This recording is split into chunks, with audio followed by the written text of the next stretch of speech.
And what I want to do is, I'm not quite finished with servanthood over leadership yet. And what I wanted to actually talk to you guys about the difference between a kingdom and an empire, because what Jesus teaches is bigger than just the group he's talking about.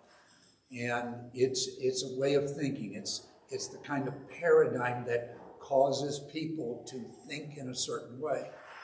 And so what we have in the scriptures, we've got several different places. I've listed a couple of them here, where the disciples were caught up in what I call and I'm just going to use the term to make a differentiation between it, that they were thinking like empire.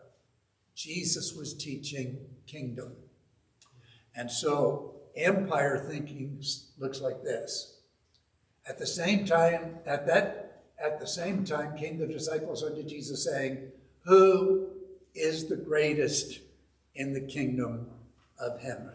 That's empire thinking. Then again in Mark 9:34, Jesus asked them, what were you guys talking about? But they hold their peace, and by the way they had disputed among themselves who should be the greatest.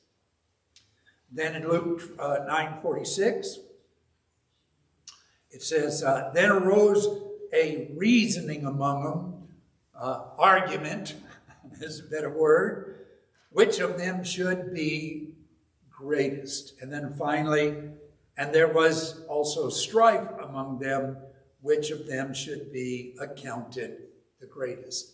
And so I'm using the term empire thinking, because and when you look at the two, amen, that they're very different, all right? Jesus came to build a kingdom, and so he had a principle on which it was going to be built.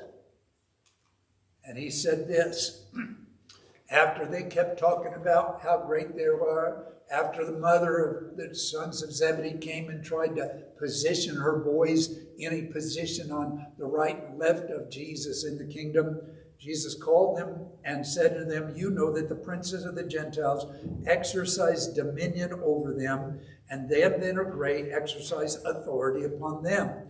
But it shall not be so among you, but whosoever will be greatest among you, let him be your ministry or servant, minister, and whosoever will be chief among you, let him be your servant, even as the Son of Man came not to be ministered unto, but to minister and give his life a ransom for many."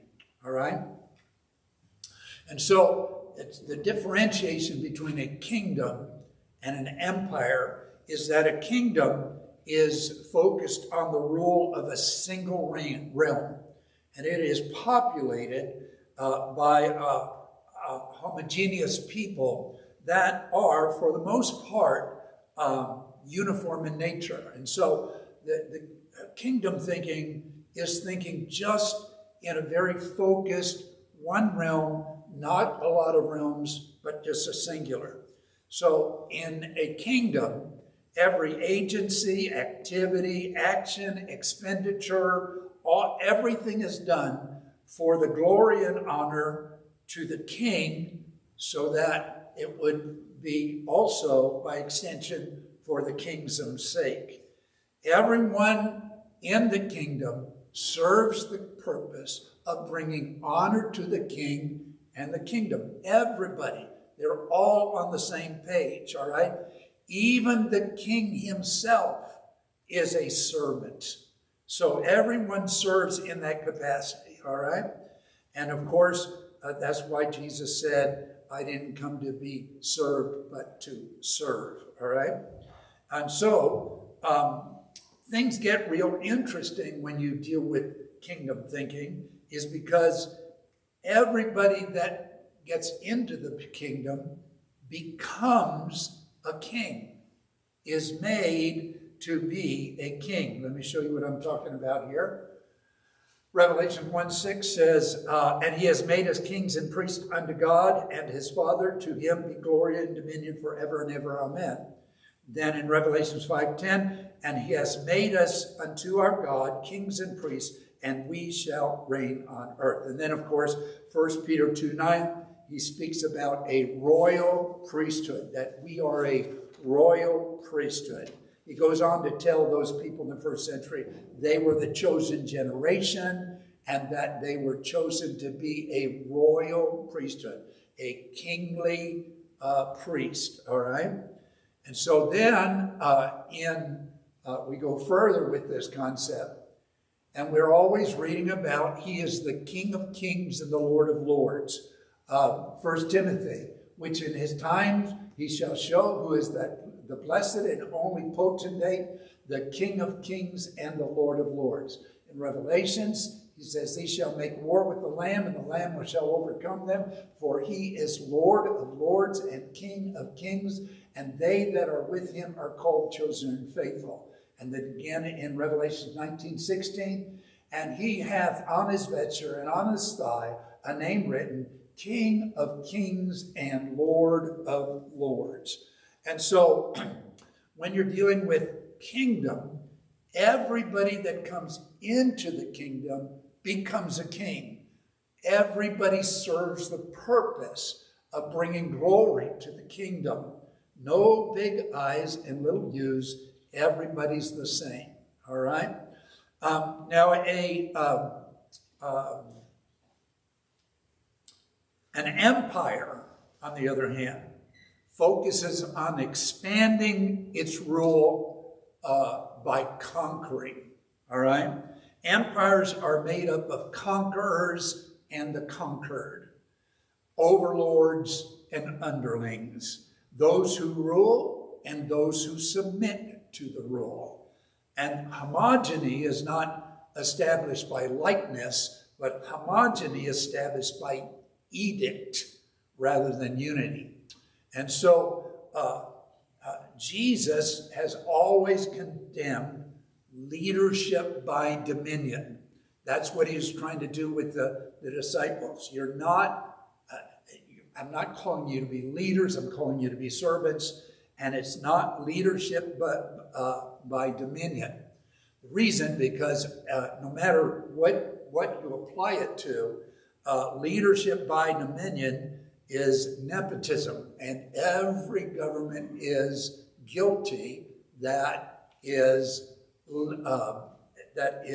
leading by dominion to have nepotism in it, all right? This was in the first century, in that setting, in that nation, with those people, that nepotism ran rampant. And the reason it ran rampant is because they thought their lineage qualified them as the people of God. And so if they needed to put somebody in a position of leadership, they'd reach into their family member. And that family member would be put into a position. And so what takes place in that day is when Jesus shows up and he's telling them, I've come to establish the kingdom. It's set on totally different principles than what they thought. There was a rift between Jesus and his teaching and the leadership, the Jewish leaders of that day. And so there was strife always taking place. They were thinking empire. Jesus was thinking kingdom. They're two different ways of thinking. Not who's in charge, but who serves. And so he's turning the equation upside down. Servants are first, leaders are last. This is the one that says, these are the ones I'm looking for. These are the ones that are going to be my last pick. All right? And so Jesus says something very interesting in Matthew 11:12. He says, from the days of John the Baptist until now, the kingdom of heaven suffers violence, and the violent take it by force.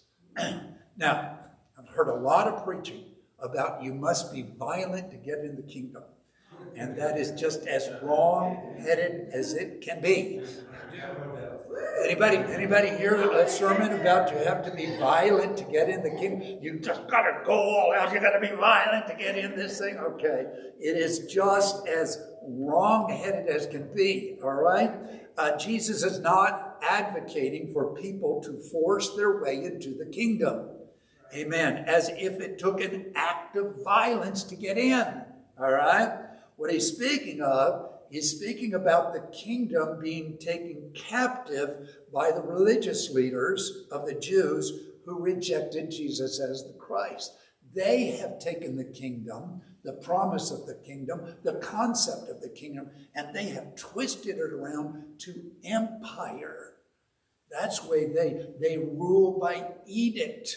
They rule by I'm in charge. They seized it by force through exercising their authority over the people. That's what they had become. They were the ones in charge. You didn't question them. They were the ones that told you what you're supposed to do. And on the side of the people, they had only one choice: submit to their authority.